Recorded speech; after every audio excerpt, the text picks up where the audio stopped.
Let's get ready to rumble. Yeah, because we do have a bone to pick, I assume. Did you share the link, by the way? I actually did. I shared it on my Twitter. For all of you who are listening, you can follow me on Twitter, Fedora Chronicle. That's Fedora Chronicles without the S. That's how you can follow me on Twitter. And I try really hard to... I'm not obnoxious with the tweets, but I do try and tweet at least 5 times a day. So you don't have to worry. I'm not gonna post pictures of like what I had for breakfast or, you know... I don't think my wife is going to take pictures of me snoring. She might take video of me snoring to prove that I snore, but that's it. Yeah. That's all you have to worry about. And lots of pictures of me and my fedora, me and my cat with fedora, me and the dogs with the fedora. And it's like I rant about everything. And, you know, what's perfect is that it keeps me from ranting too long. It's 148 characters. That's it. Perfect. Just a glass of gin and tonic. Great for these kind of things. Yeah, but where should we start? With the author's opinion that Mad Max is Dieselpunk, or the fact that you're a fascist? Oh, I'm a fascist? Oh, really? You did read the article, right? No, I did read the article. Oh, okay. Let me just read the first part of the article. I've gone this point by point in my video I did on this article. Yeah, the author starts with pretty much this. Much has been made of the visual aesthetic of Mad Max Fury Road, from its orange and blue saturated landscapes to its dramatic special effects. But one theme has reoccurred in discussions of the film, and it's the wrong one. Mad Max is not steampunk. So what's your impression of that? Yeah, that's how it starts. Yeah, I'll tell you the full story about this, because it's actually quite interesting. Got this article in my feed. However, the weird thing is, this article is from 2015, so how could I get this old an article in my feed? Oh, now, he updated it. Updated it again. They updated it again, yes. And the first title I saw was Mad Max is not steampunk, and that's important. I thought it was a really weird title to have. So why is it important, I thought. So I clicked it, and then all of a sudden, the title changed in Mad Max Fury Road is not steampunk, it's Dieselpunk. So yeah, that sounds like first-class clickbait to me. It's the author goes on. It's easy to see why casual viewers might think that it is. It's got brass and cogs and goggles, all well-known parts of the steampunk visual aesthetic. But these are only minor pieces of a Mad Max thriller universe of chains, steel, vintage cars, gasoline, and decay. Fury Road isn't steampunk, it's Dieselpunk. So, what's your opinion on that? He was absolutely, totally correct up until he said Mad Max is Dieselpunk.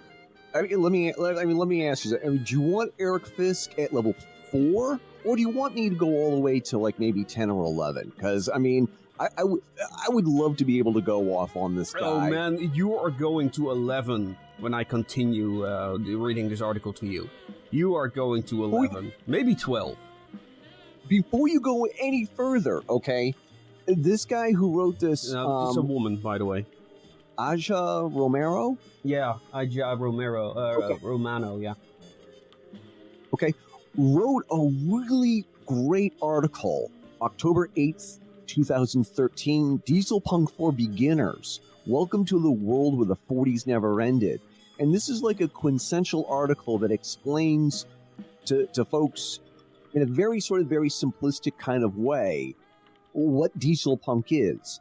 And how could the author of this article write this abomination? I'll tell you, but this go ahead. Yeah, let's see. Yes, but these are only minor. Oh wait, we already got that. You might not think this distinction matters. After all movements are easily confused. Both involve cool cosplay and a fascination with alternate historical views of the world. But Dieselpunk differs from steampunk in several crucial ways that inform the politics of Fury Road. No, not true. Yeah, really not true. Yeah, but the funny thing here is, this is for later, because she tells a fascination with alternate historical views of the world. But yeah, let's just go on, because the interesting bits is way down the line. Generally speaking, steampunk focuses on the aesthetic of the mid-late 19th century. It imagines that the technology of the age advanced into the future, but the aesthetic and cultural markers stayed more or less the same. Well, let me just say, as someone who somewhat identifies as steampunk, this is incorrect. Steampunk is alternate history, and the reason why I think this very interesting that he notices this is because he, in the paragraph before this, he talks about alternate historical views, and now she all of a sudden says, "Oh, it's historical prediction." No, no, I don't think so. No, it isn't. No, it isn't. But there is a reason for all of this, and we're gonna find out why. There is a reason why she does this. The core of steampunk concept, the core of the steampunk concept is that the world of the future still runs on steam-powered ships, airships, vehicles, and trains. It's a sustainable resource. Can you call steam a resource? I don't think so. Is steam a resource? Steam power, I guess, could be a resource. I think coal and water, those I would call resources, but steam is the result of a process. It's water evaporation. Oh, okay, it's water evaporation, so maybe you can call it a resource, but I wouldn't. But I wouldn't call it sustainable. I mean... See, I was about to ask you. I wouldn't call it sustainable, unless you're talking maybe about solar-powered steam engines, which I do not... I don't know. I don't think this is correct. Anyway, it gives the steampunk universe the freedom to experiment with alternate technologies, or magical ones, if you're into that. The steampunk world is an expansive world, growing and exciting, full of cogs and clocks and light and electricity. Dieselpunk, on the other hand, fixates on the early 20th century, particularly the 1920s, 1940s. Dieselpunk society is entirely powered by diesel. In the Dieselpunk world, technology may yield power, but it comes at a cost. You want me to go on yet? I'm trying to think here. I'm trying to... What drives me crazy about the Daily Dot, as it were, is because the thing is that they have all this streaming video going on, and it's hard to like turn it off. Probably, maybe I have got an ad blocker on. I'm not sure. I don't see them, but yeah, it's filled to the brim with advertisements. It's almost unusable, if anything like that. Okay, let's back this up here for a second, and let's look at this thing. Whereas is like the core of steampunk concept is a world of a future that runs on blah blah blah. Yeah. Okay, everything that she says about steampunk is superficially true. Superficially, yes. I made the argument a short while ago, a couple of weeks ago, about the use of the word steampunk. Mm-hmm. And for it to be steampunk, it has to have the aesthetics of the Victorian era, and it has to be sort of like a counterculture movement. It has to have the angst, and it sort of has to be against the modern fashion style paradigm. Yeah, you want me to continue? Go ahead. I know you want to continue. Go ahead. Oh, yeah. Because I'm so looking forward how you're going from 11 to 12. I want to see that step. Anyway, in Dieselpunk, the energy of pre-war Art Deco and its emerging technology comes head-to-head with weary cynicism of a world made bleak by WW2. Dieselpunk emphasizes war and weaponry, where steampunk emphasizes peace and technological invention. Dieselpunk is gritty and grimy, where steampunk is clean. Dieselpunk emphasizes artillery, steel, and iron. In essence, steampunk is gold and brass, Dieselpunk is silver and chrome. Oh my god. Reading it to myself silently was bad enough. You reading out loud adds a level of nuance to the BS. Yes. That I think I missed out on. I mean, this is something that somebody wrote, and she is saying things about Dieselpunk that, I mean, again, is only superficially true. Oh, from the perspective, it goes deeper. It goes way deeper. You know what she's talking about as far as Dieselpunk. She has no idea. There's no mention at all about, like, brown leather or anything like that. I'm being facetious, of course. No. But the thing is that in this paragraph alone, She is so, what's the word I'm looking for? It disturbs me and it bothers me that a publication like the Daily Dot would actually go ahead and publish this. It has to be an opinion column. But the thing is that it's not even an opinion column because you're not entitled to your own opinion. You're entitled to your own informed opinion. Right. I'm believing that this is the same person who wrote Dieselpunk for Beginners. Yeah, well, we can talk a little later about that, but we first need to get to this thing. But what I want to comment on this, she says that, yeah, Dieselpunk is one thing and steampunk is something completely else. The elements she notes, they can be both in steampunk and Dieselpunk. They're not mutually exclusive, nor are they unique to either genre. So yeah, that's quickly was something I wanted to say. She continues on. A Dieselpunk society is run in a state of depletion. Which brings us, of course, to Mad Max Fury Road. Not even true. Not even true. I'm sorry. If you're going to take a minute to breathe, Bonsart, I'm going to take a moment to interject here, and I'm just going to say, Dieselpunk Society is not a state of depletion, not even in the slightest. Now, if you're going to be talking about, I don't know, a post-apocalyptic punk, maybe. And this, I'm sort of like spending my powder before the climax. Yeah. No. Yeah. And tell us more about Fury Road. Yeah. Normally, Dieselpunk Society evolved from an anachronistic point of view in history, but the world of Max Bass has eroded there instead. The only cars that can survive in a post-apocalyptic wasteland are older cars made of steel and muscle. These metals aren't signifiers of evolution or technology, but decay and enslavement. The core resources that are fueling their culture are also killing them. Max is put in iron masks, and the wives are put in steel belts. What once was a society of Art Deco decadence has become a wasteland where everything glitters but nothing is gold. Their vision of heaven as a glittering shiny metropolis is less Valhalla and more 1920s Manhattan. Where did she come up? How did she come up with that sentence? I don't know. There is nothing in this movie that says anything about a society of Art Deco decadence. Art Deco decadence is nowhere in this movie. But yeah, but it all goes somewhere. That's the horrible part. And but let me go on. And so deep is the Warboys' dedication to Immortons Joe's Dieselpunk aesthetic that before they die, they spray their mouths with chrome. It's only when the fugitives escape into the desert where the last unrefined oil hides that the masks come off and the steel traps come off, the metaphorical gloves come off. Jesus, that was poorly written. Once they are shed of iron and steel, they can slowly strip themselves of the other masks.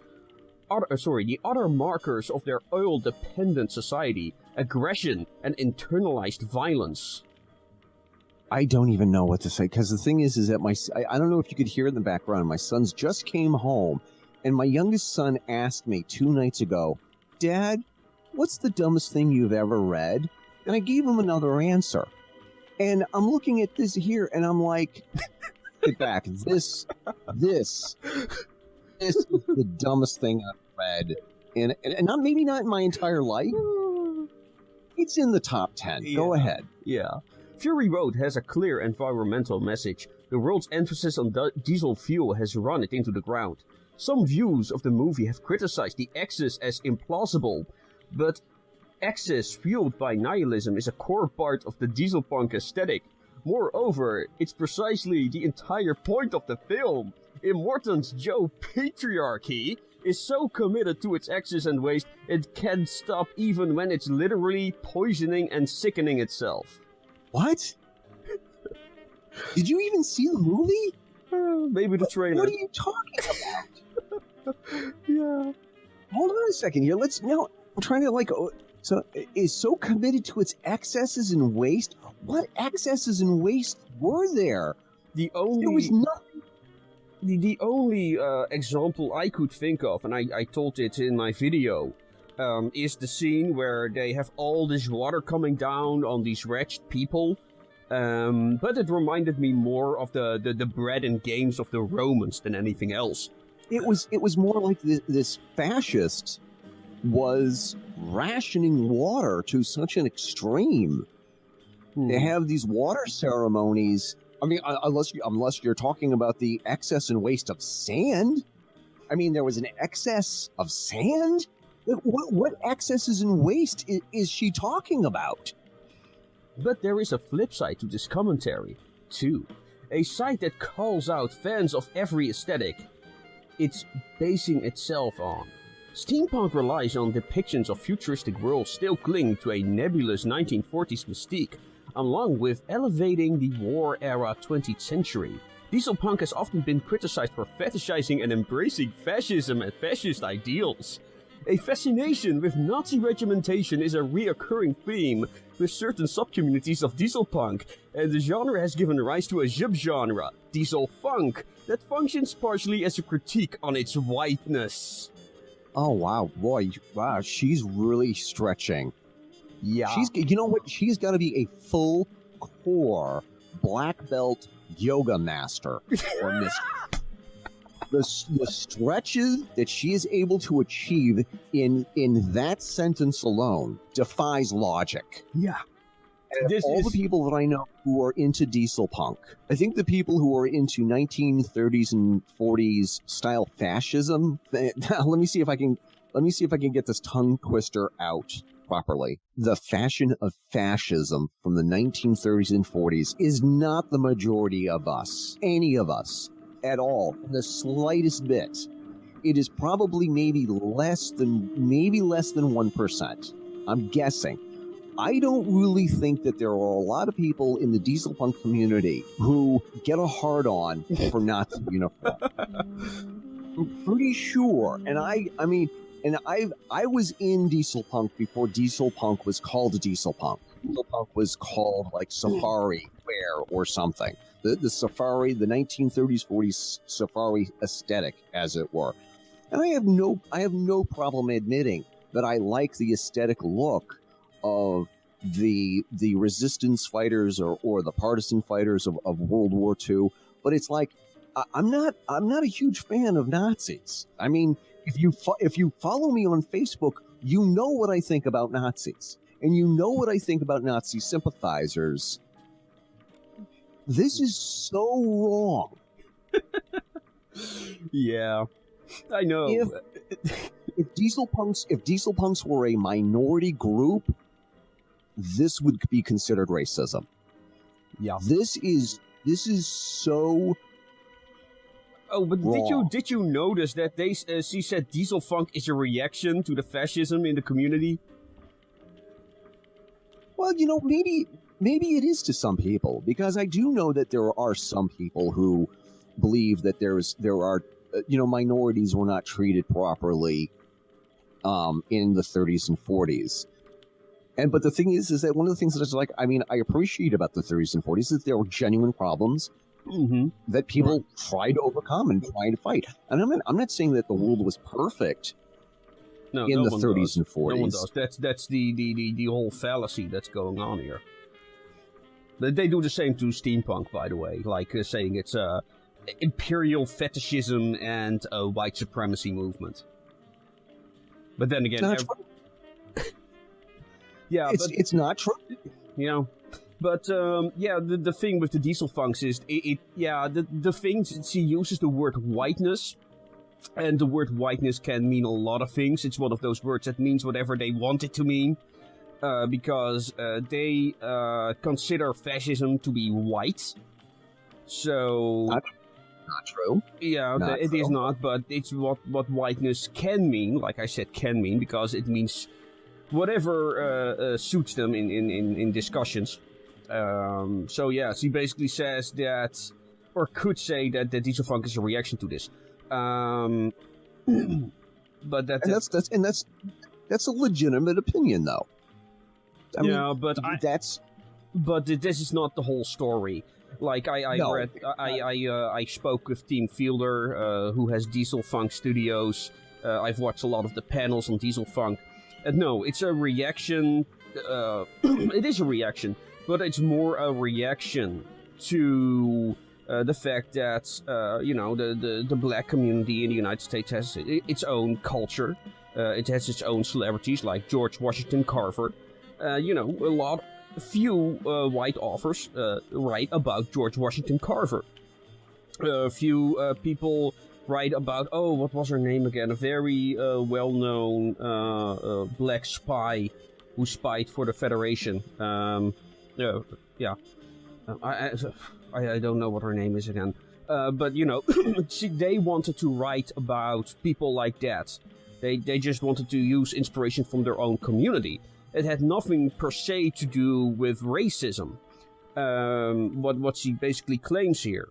So what I want people to understand is there is no animosity between the Dieselpunks and the Dieselpunks. So yeah, I wanted to make sure this is not a reaction to that. As a matter of fact, if they would have started a few years later, they might have thought it would be a little bit redundant. But yeah, to use a word as whiteness is very deceitful because it can mean so many things. So yeah, that was my problem with this little bit. Basically using Dieselpunk as a kind of a shield. Yeah, okay. I mean, the thing is that out of everything that she's written so far, that's probably...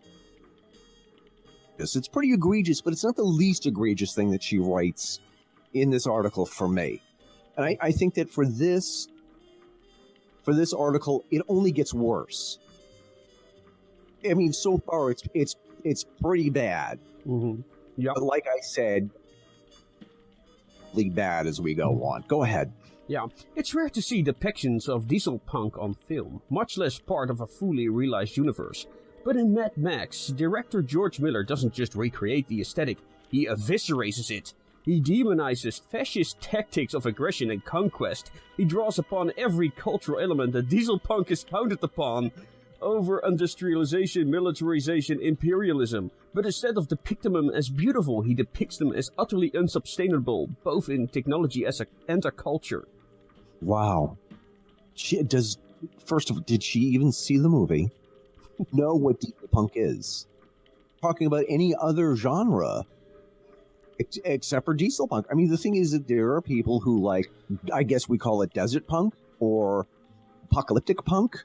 But apocalyptic punk, and she's right. This is not none of this here is true. I'm dumbfounded. But the thing is like he draws upon every cultural element of that is Dieselpunk is founded on.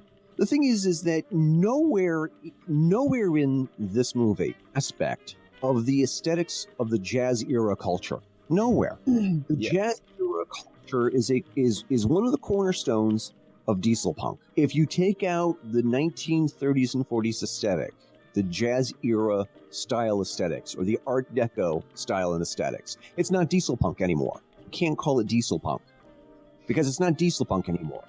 Mm-hmm. And I'm going to repeat this, for it to be Dieselpunk, it has to have the style aesthetics of the 1930s and 40s, which I don't think any of this movie has. There's no Art Deco.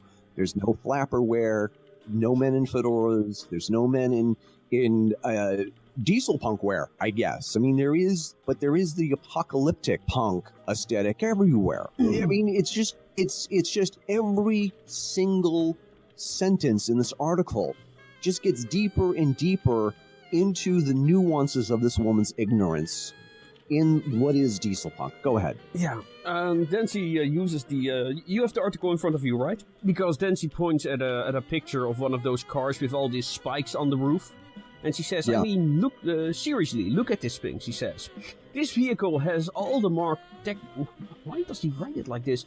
Has all the markers technologically of Dieselpunk. It's a 1940s contraption mired in grime, layered over with some serious vicious weaponry, but it doesn't necessarily look appealing or cool or anything, but terrifying. Well, maybe that was the whole point. It's a product of a world where iron rusts, steel corrodes, and chrome kills. It isn't something to aspire to. This is literally all that is left. That's not Dieselpunk. That's not diesel. I mean, Eric, you're looking at it wrong. This is a deconstruction of Dieselpunk. No, okay, no. Okay. It's somewhere underneath all that crap. There was probably a 1930s or 40s coupe or sedan. I guess, but that's not Dieselpunk to me. I mean, I've only been running a website called the Fedora Chronicles since 2004, longer than the word Dieselpunk existed. No, that's somebody took an old car in the junkyard and piled some crap on it. Yeah, that's what I would think, but let's talk about it. We're almost done through this, and then we can go into deeper on why she wrote it. Steampunk is about a world waiting to happen. Dieselpunk is about a world that's about to self-destruct. And that's the crucial difference, and that's why Mad Max Fury Road deserves to be known of what is an important subversive Dieselpunk film. No. I don't even know where to begin with those last two sentences. Yeah. No. Yeah. A world waiting to happen. Okay. You could also say that Dieselpunk is about a world waiting to happen through the style and aesthetic of the 1930s and 40s. A buddy of mine, Walt Schnabel, dropped off some books that he's been unloading. I guess you could call them Ray Punk, but the thing is, they were written and published in the 40s, and they were published in 1952. And the thing is that you can definitely see the futuristic style aesthetic that I consider Dieselpunk on the cover of these books and throughout these books. Right. And the thing is that you have men in suits and fedoras, riding these futuristic machines with the style and aesthetic of the jazz era. Punk is about a world waiting to happen from the perspective of people who like the jazz era style aesthetic, or from somebody who actually lived in the 30s and 40s. Dieselpunk is not about a world that is about to self-destruct. Yeah, she makes it look like that all post-apocalyptic movies are Dieselpunk, isn't it? It's not true. I get it. Yeah, well, that's the thing. And, the whole thing, and you said yourself, which I found very interesting, she wrote a good article on it in the past, which kind of proves my theory of what's going on here. I also said this in the video. Now, first of all, about the fascism, I don't think Immortan Joe is a fascist. I think he's a very typical theocrat, because I take fascism very seriously, so I like fascism to be very neatly defined. Now, there is a very thin line between religion and fascism. Very true. They go hand in hand in most cases. A matter of fact, I am not sure I am aware... I'll rephrase that differently. I am not aware of fascist movements that are secular. Most identify very strongly with religious identity. So, yeah, there's a very thin line. But there's this speech that Immortan Joe makes. And it's basically all about him and how the people in this... He's the savior of the people in this world. He's the one giving them water. The war boys die in his name, and all those other religious symbolism and references in the movie.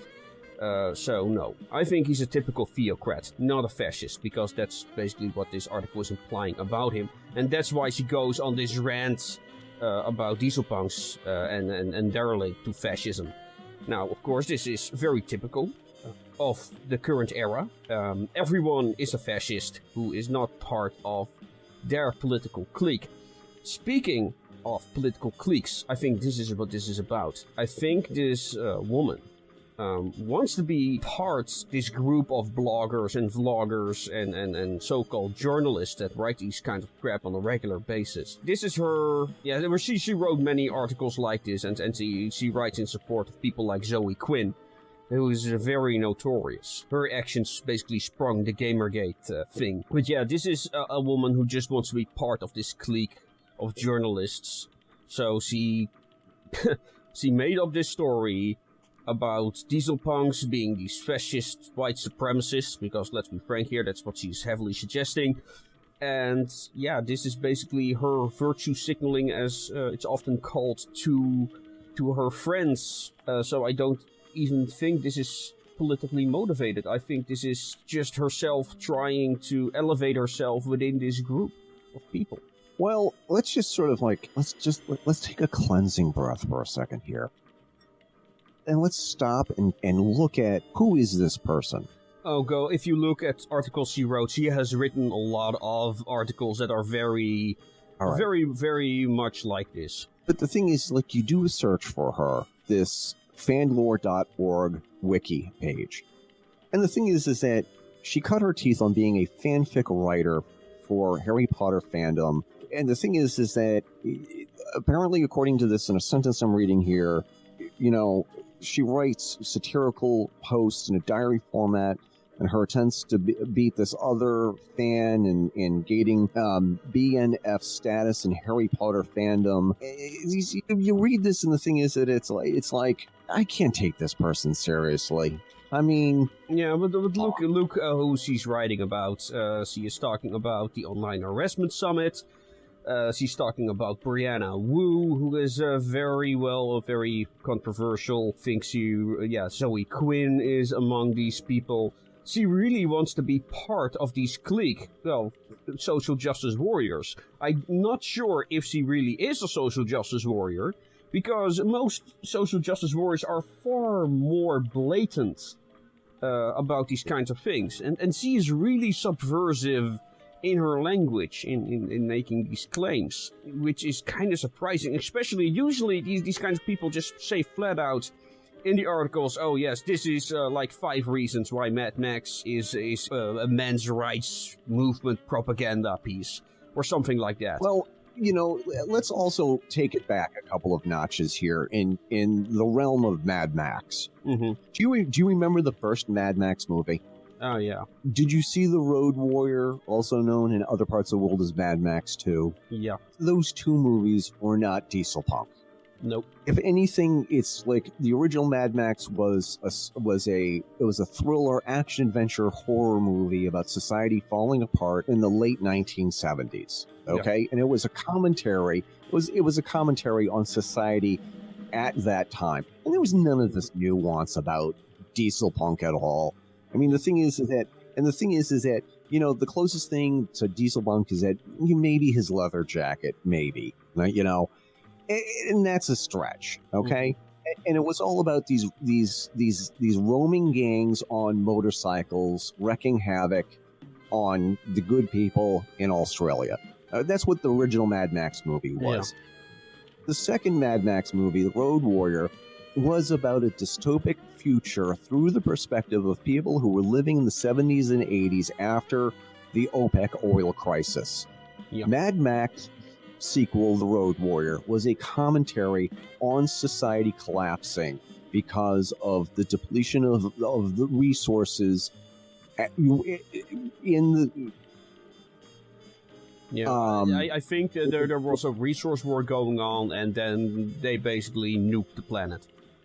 Yeah, exactly. And all the warring factions nuked the planet. And the thing is that the first 5 minutes of The Road Warrior is a perfect example of dialogue. Watch it. It is the perfect example of how you can set up the story in just a few short minutes, and how you can go from Mad Max to The Road Warrior, and how you can get to a dystopic future, as it were. Mad Max Beyond the Thunderdome has nothing to do with Dieselpunk. Dieselpunk wasn't even a thing back then. It was people surviving by scavenging through junkyards, or people scavenging whatever that they could find, and it had nothing to do with the 1930s and 40s aesthetic. If anything, it was the exact opposite of the jazz era aesthetic. You couldn't get much further away from the jazz era aesthetic than Mad Max Beyond the Thunderdome. Mm-hmm. You just couldn't. Okay? I think you would be hard-pressed to prove that Mad Max Beyond the Thunderdome is a Dieselpunk movie. It's obvious if you read her article that you just reread. She has not seen the first three Mad Max movies. No, she doesn't. A lot of people would say, "Well, that's not." Doesn't even talk about it. It's like they don't even exist to her. Yeah, well, she talks about this whole thing as if the whole post-apocalyptic genre isn't a thing. Like, she doesn't mention things like Waterworld or Postman or any of those movies. So she really wants to strike this false dichotomy between steampunk and dieselpunk, and basically goes on to a conclusion where she shames dieselpunk for being these closet fascists. And I think that's the whole point of this. So she can, and I'm really convinced, considering her history and articles, she really wants to be part of this clique of people. And yeah, and places like the Daily Dot love these kind of articles because Tim Pool did a very good a video on this. He himself is a journalist. He was at places like how do you call where were those Antifa riots again? Not Berkeley. Is that Berkeley? Okay. Yes, he was at places like Berkeley, and basically what he says, like you gotta think that in I think the United States, when you look at the political spectrum, only 7% of journalists in the United States identifies Republican. Only 7%. So what he wanted to say was that a lot of places like the Daily Dot, BuzzFeed is very notorious for this, are convinced that selling news like this to hip young liberals that mainly live in the city areas will sell their papers. And they're right. It's much more profitable at the moment to sell partisan news, to sell a certain perspective. And it's what Fox News is very well known for, and now we have this. Yep. And MSNBC, PBS and NPR, they're also very, very partisan. All the news organizations here in the United States, with a very, very rare exception, are partisan. Everybody is partisan. Every news organization is partisan from one extreme to another. And the thing is that you look at the behavior of Antifa in the Berkeley College area with the villains of Mad Max Fury Road than anything else. Antifa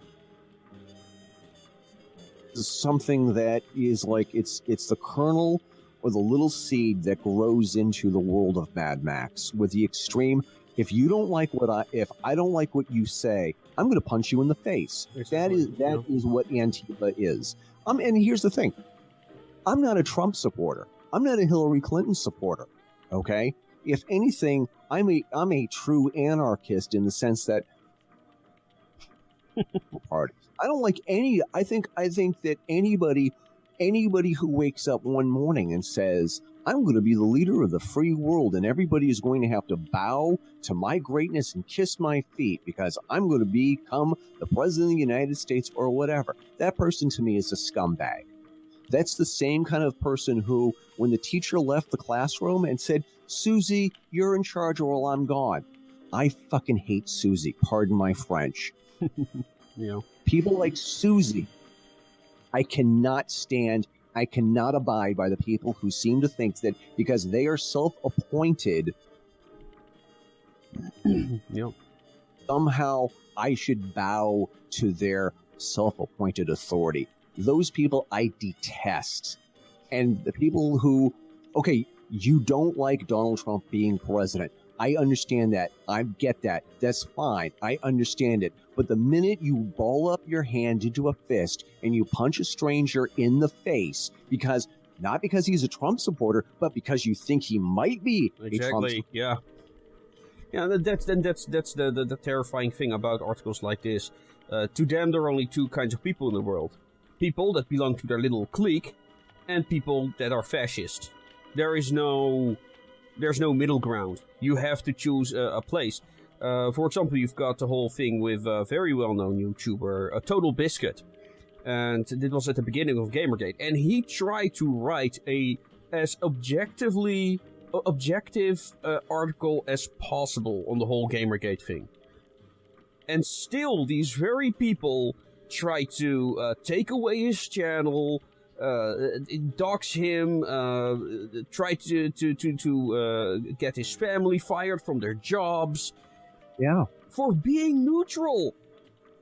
Yes. Yes. And this wasn't fascists doing this. This was these people that, stand up for communities. Well, I happen to know that these very people that stand up for the minorities, as soon a person of said minority disagrees with them, they're porch monkeys. They're dogs for these fascist people. I've seen it just this week where somebody compared a black person who disagreed with his positions for agreeing with somebody he didn't like being a dog, a literal dog that was being kept in a kennel. I mean, Jesus fucking Christ. It's disgusting how these people can paint with a broad brush, but the minute you paint with a broad brush, you're the villain again. Yeah. So you mean to tell me that these players who cosplay as partisan or resistance fighters against the Nazis, they're also fascists? Pretty much, yeah. Without the self awareness about it, To make any sense at all. It doesn't make absolutely totally any sense at all. And because the thing is I was thinking about this earlier, and I think that this is sort of like an important distinction to point out. There's a guy out there, somewhere out there, you can look him up, Gerald Posner. Gerald Posner wrote what can only be considered the second worst book on the Kennedy assassination. It is by far the worst written and the worst researched book on the Kennedy assassination. And on top of that, he's also been charged for plagiarism. Of course. Thoughts and ideas written by other people that were already bad and passed him off as he wrote the second worst book on the topic of the JFK assassination. And people use his book, even though so many aspects of the book have been debunked and thrown out. His book, Case Closed, is used as a rallying cry for the people here in this country who are quasi-fascists, in the sense that, right or wrong, the government is always right. These are the same people who seem to think that the members of their own political party, whatever they do, the ends justify the means. Yeah, they can do no wrong, basically. If Richard Nixon wants to tap your phone and go through your records, then he should be allowed to do that because, gosh darn it, he's the president.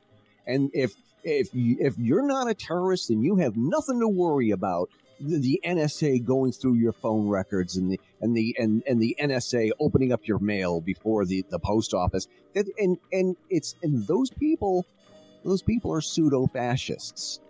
They don't mind the government stepping all over. Yeah, but before we go into a whole political rant, I think we should keep it at that. Yeah. See, this is what happens. See, you asked for it. Yeah, I know, but I really, I've seen so many articles like this. I've seen articles far worse than this, by the way. But, I don't want the drama, because these are actually well-known steampunk writers. But yeah, like I said, they want to be part of a clique, so... But yeah, but I'm really... I didn't expect this when I started the article. I want people to understand this. I didn't know what this was going. So I started reading the thing paragraph by paragraph, commenting on it because I was assuming it was going to be something about something else, and then all of a sudden, oh yeah, all these Dieselpunk fascist communities. Okay. So, it's, the thing is that I should be more insulted than I am, because I know the people in all of the Dieselpunk communities online are good, decent, fascist fighting people. in this article is she has insulted a large part of the population, the Dieselpunk population, who was on her side. She wrote this great article. I don't agree with everything that she said in Dieselpunk for Beginners, but if you wanted to explain to somebody, it was, you pass this article on to people and said, this is an idea. This is what her idea. It's not bad. It's not great, but it's not wrong either. All the goodwill that she had towards the Dieselpunk community, she threw away, and she took a big stinky doo-doo on it. On the goodwill she had from Dieselpunks everywhere. And now this woman is going to become a pariah. This woman is going to be the one person that you're going to look at. And I don't know anything about baseball, but there's this one ball player in the Boston area who blew the World Series win because a ball accidentally rolled between his legs when he was trying to catch it. This person was a pariah because he missed the winning catch of this ball game. And if it wasn't for him, the Sox would have won the World Series long before they actually did. And he was a great ball player until he missed that shot. Yeah. This is exactly what she's done. She had the opportunity to say something terrific, and she missed the ball. Yep. She took a crap on all the fans of Dieselpunk, and she went from being a heroine of Dieselpunk, yep, to an absolute abhorrent villain in just a couple of paragraphs. I don't understand how she could go from writing this one article about Dieselpunk for Beginners to this thing about Mad Max Fury Road. And the thing is, she didn't even mention the hero of this movie, Mad Max. No. Mention Max. Yeah. And Mad Max in the car that he was driving at the time. You mean to tell me that that's not Dieselpunk either? She's out of her mind. She's crazy. And she threw away everything good that the Dieselpunk community had felt for her. She threw it away and she crapped on it. But other than that, I have no strong feelings about it. Mm-hmm. Yeah, well, for me, the same. But, I said this before, and I warned people for this actually in a video. These people will throw your community under the bus as soon as it suits them.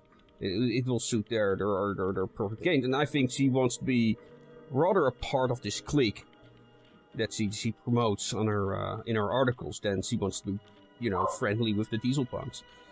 And apparently she can do both. She had to throw one under the bus, and she chose Dieselpunk. She chose to throw Dieselpunk under the bus. And I'm going to tell you something. This is what happens when you get political. Yeah. And I'm telling you, when you get political like this and you choose one side over the other and you choose to alienate maybe 47% or 45% of your audience for political reasons, you're killing your audience. And when you turn on your audience for this little thing here, when you turn on an aspect of your audience to make a political point here, you're going to lose the rest of your audience, because then what you're saying is that I dislike these people who have a political point of view that I don't agree with. So that means that when it's beneficial to her, she's going to turn on the other people as well. When something else turns. Yeah, but the thing is that when you make, I mean, we've seen this so much with these kinds of people. They throw one community under the bus over and over whenever it suits them, and they'll continue doing that. It's not gonna stop, because they're partially in this for the money, and I think a lot of them are in it for the money, because what money? The advertisements, and also the deals they give one another. Like I said, that's the clique. I don't think that this has anything to do with money at all. I think this is all about like her followers, or because I mean, you look at the other work that she's done. It's not about money. It's about being the most famous fan of whatever hot property is out there. Has nothing to do with anything. Yeah, well, like I said, but this is the kind of news that sells. But you know, it's irrelevant. It's irrelevant. It exists. It's a trend that we keep seeing everywhere, and it will not stop for a very long time. So yeah, can we at least end on something positive? You know what? Here's something. I was thinking the same thing because, like my therapist likes to say on time, do you have anything else that you'd like to say? Here's what I'd like to say. I promise you I will never turn on the Dieselpunk community. I will never, ever, ever turn on the people who are the bread and butter of the Fedora Chronicles Network, Metaphysical Connection, and all the other properties I'm involved with. I will never, ever turn on Dieselpunks for whatever reason whatsoever. I am not ever going to choose a political party or a political system over my family that I consider to be Dieselpunks. And I think that what we all need to do as Dieselpunks is to literally put on your fedora or put on your steampunk Dieselpunk attire, your retro wear, as I like to call it sometimes. Go out and go celebrate life. Go out there, show off, let your retro freak flag fly. And this person, she's done. Her career as an advocate for Dieselpunk is over. And that's great for us because we get to step in. It's an opportunity for all of us. Thank you very much. Now I'm going to take over the mantle. Now I am going to be, she is for Dieselpunk. And that's it. It's a win for everybody. She's outed herself for what she is.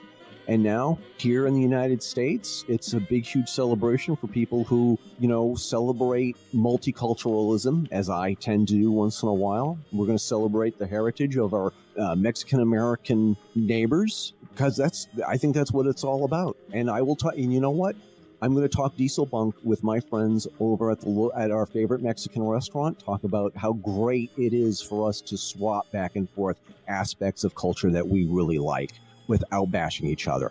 That is what diversity should be all about. I totally agree, and I don't know if I can top that. So all I can add is, no matter what everybody says about what you do, keep making things your way. And ladies and gentlemen, I wish you a good night. All the contact information about Eric Fisk and the Fedora Chronicles will be in the description. So if you are interested in listening more to Eric's wonderful voice, you can do that there. And of course, you can always tune in to Radio Retro Future. So I'm gonna wish you adieu and have a very good day. 5, 6, 7, 8, hit it!